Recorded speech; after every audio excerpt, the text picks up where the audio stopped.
There's a wire setup that mountain families in Carter County, Tennessee, have been using since the 1960s. It drops a $200 electric bill down to $20. And in 2019, when 47 households in one holler all had it running at the same time, the local utility filed a complaint with the State Commerce Commission. Nobody got arrested, nobody got fined, because the setup itself isn't illegal. What made the utility nervous was how fast it was spreading and how much revenue was walking out the door. The wire costs $4 at any hardware store. The 3 other parts you need run about $30 total if you buy them used, and once it's wired in, your meter slows down so much you'd think it was broken. Utility companies don't advertise that this is allowed. They don't mention it in the pamphlets. And if you call and ask, most reps will tell you they've never heard of it.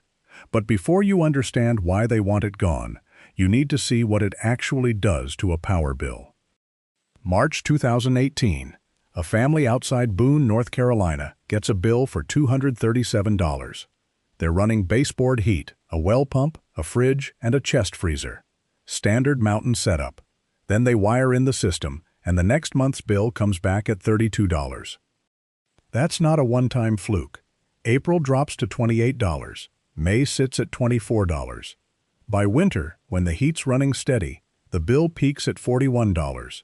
The year before, that same December bill was $284. Another household in Watauga County ran the numbers over 14 months. Average bill before the install was $189.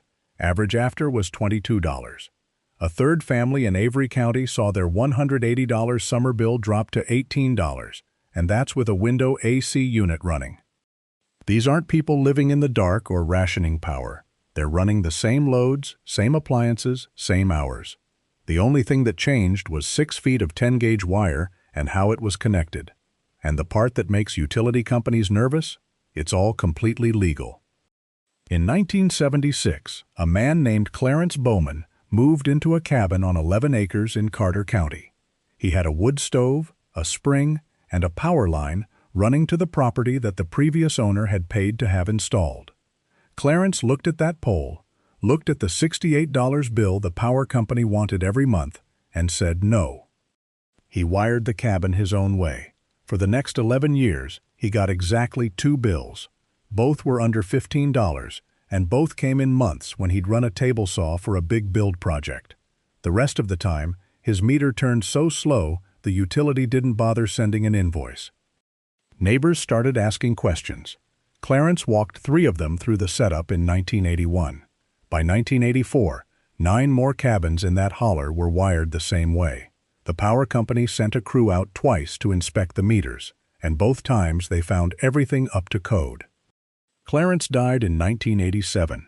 The cabin sold in 1989, and the new owner kept the system running until 2003, when he finally tied into the grid full-time because he wanted central air.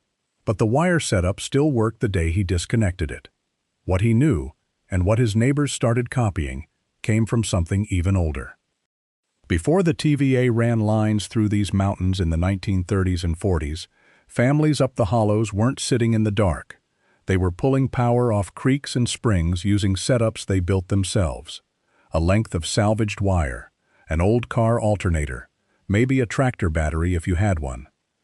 The water turned a small paddle wheel, the wheel spun the alternator, and you had 12 volts to run lights, a radio, maybe a small icebox. It wasn't enough to power a whole house the way we think of it now, but it kept you independent.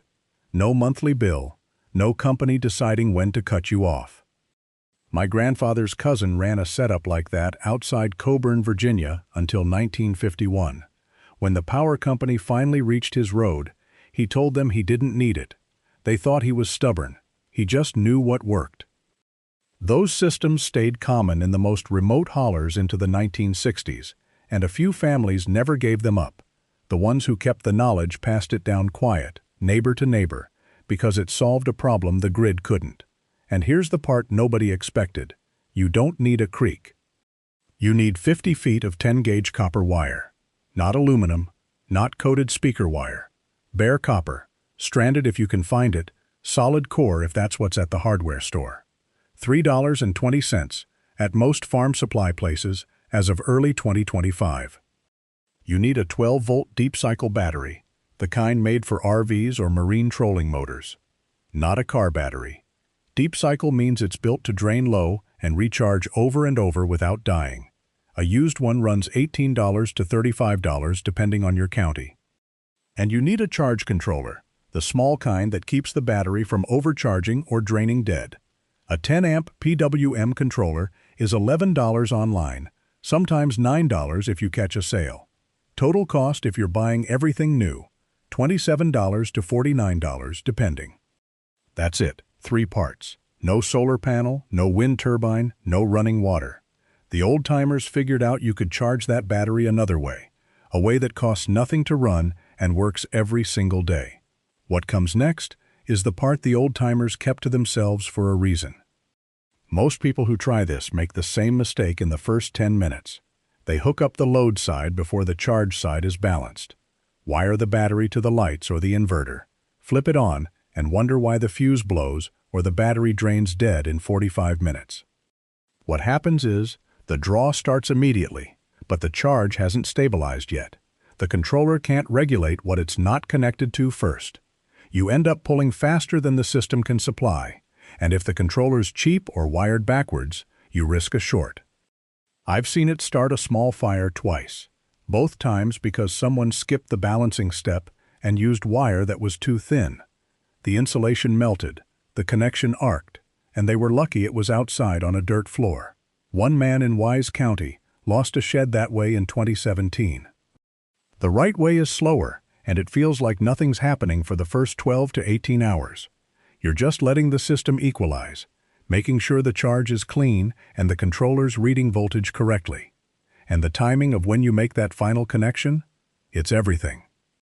Here's where most folks trip up, even when they've got the right parts. You wire it backwards from what seems logical. Controller to battery first, then panel to controller, then your loads last. Always that order. The old families up in the mountains figured this out the hard way, after a few blown fuses and one small fire nobody likes to talk about. If you hook the panel up first, you're dumping voltage into a controller that hasn't anchored itself to the battery yet.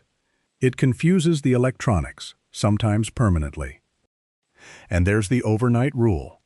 Once everything's wired and connected, you let it sit 12 hours minimum before you plug in a single thing.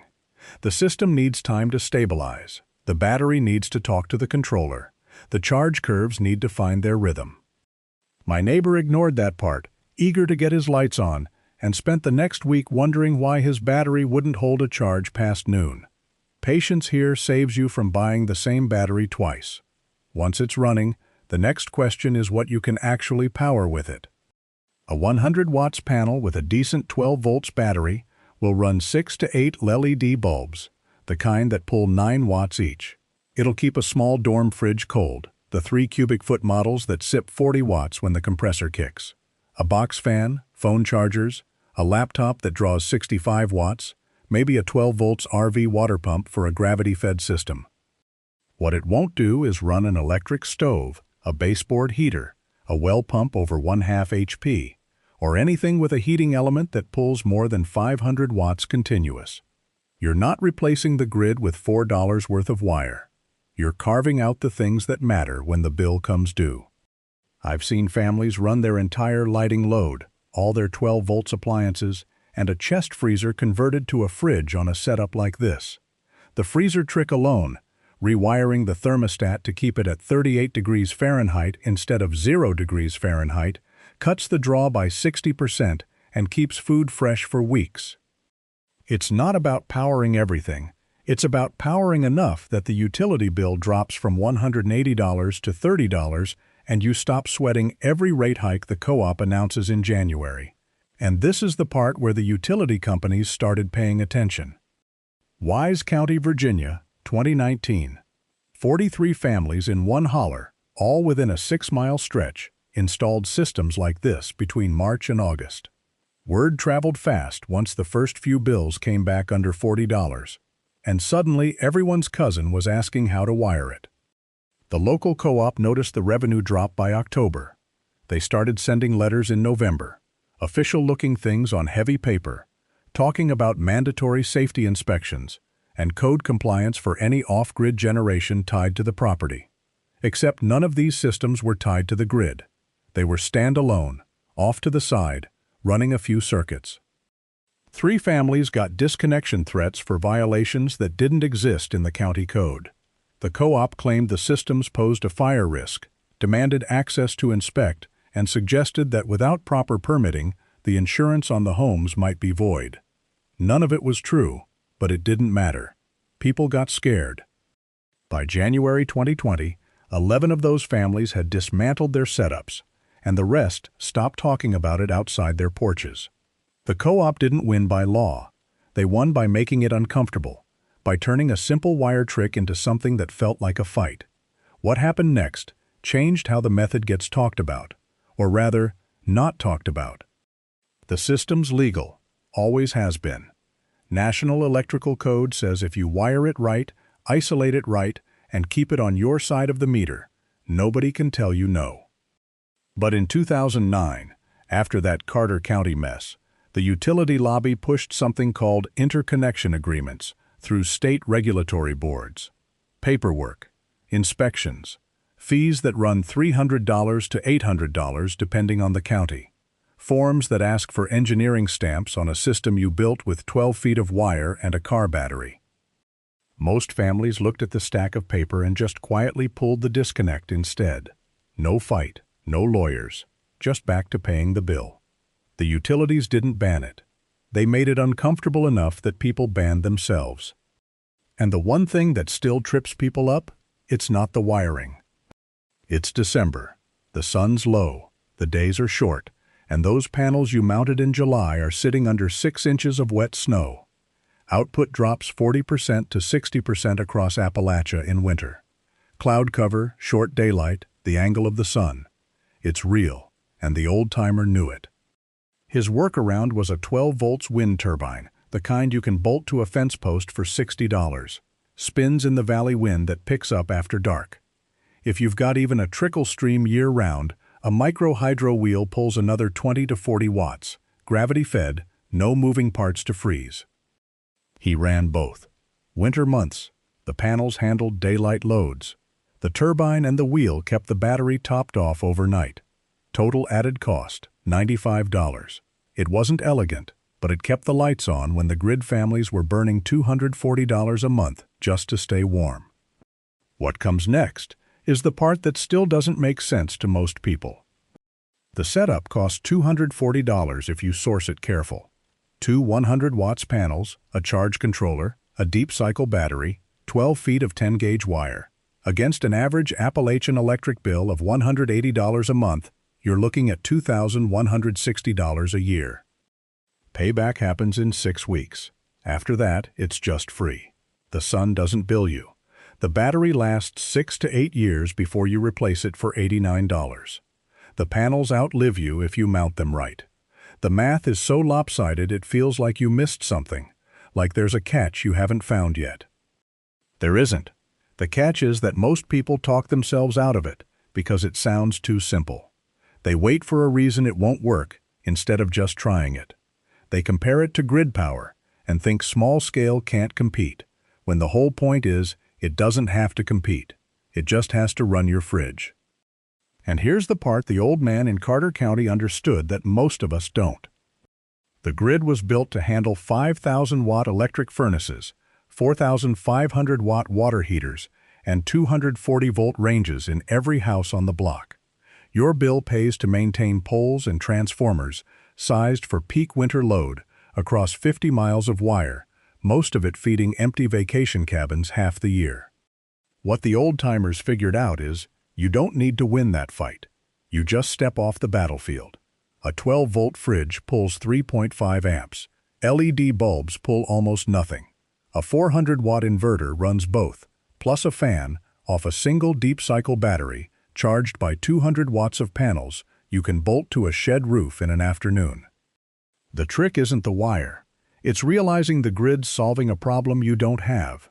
You're not heating with resistance coils or running a dryer. You're keeping food cold and lights on. The Mountain Way always asked what's the smallest system that'll do the job, because anything bigger is just something else to fix when it breaks. That's why a $4 spool of 10-gauge and $120 in salvage batteries can cut a bill by 90%. You're not matching the grid, you're ignoring it. So here's what we covered. 3 parts: panels, battery, charge controller. The wiring sequence that keeps you from frying a $38 controller. The load math that tells you what'll actually run. And why utilities in 6 counties pushed back when too many people stopped needing them.